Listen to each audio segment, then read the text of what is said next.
Tiap investor yang berminat menanamkan modalnya di Ibu Kota Nusantara atau IKN Nusantara punya sektor idaman tersendiri. Seperti halnya investor asal Malaysia yang menyatakan tertarik berinvestasi di IKN Nusantara, Kalimantan Timur. Mereka melirik sektor perumahan, perhotelan hingga rumah sakit. Dilansir dari Kompas.com, Menteri PUPR Basuki Hadimuljono mengaku telah menerima lebih dari 5 hingga 6 letter of intent LOI dari investor Malaysia untuk berinvestasi di Ibu Kota Nusantara atau IKN Nusantara, Kalimantan Timur. Sebagai informasi, LOI adalah surat yang menjadi gerbang awal sebelum terjadinya sebuah kerjasama. Sebab, surat ini merupakan pernyataan resmi dari seseorang atau perusahaan yang menyampaikan ketertarikan pembelian.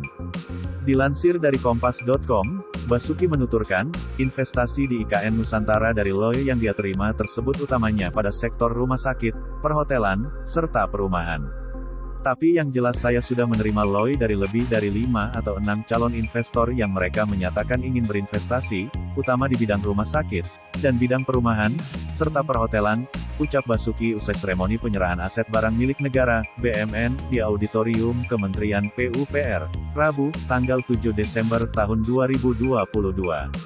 Setidaknya, sekitar lebih dari 200 calon investor datang untuk menghadiri Forum Investasi IKN Kementerian Perdagangan dan Industri Internasional Malaysia, MITI, bersama Kedutaan Besar Republik Indonesia di Kuala Lumpur, Malaysia, Rabu, tanggal 30 November tahun 2022.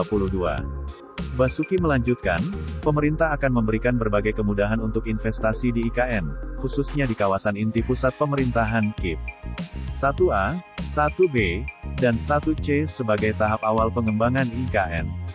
Selain itu, Basuki mengatakan, pembangunan IKN hanya akan menggunakan 20-30% dana anggaran pendapatan dan belanja negara, APBN.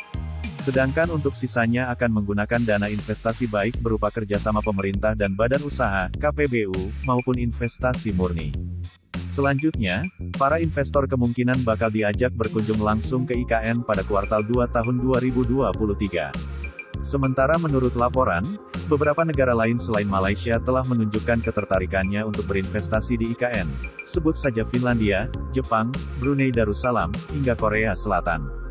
Di sisi lain, kondisi ekonomi Indonesia yang dibayangi resesi dikhawatirkan akan mengganggu pembangunan infrastruktur yang tengah berjalan di Ibu Kota Nusantara atau IKN Nusantara, Kalimantan Timur.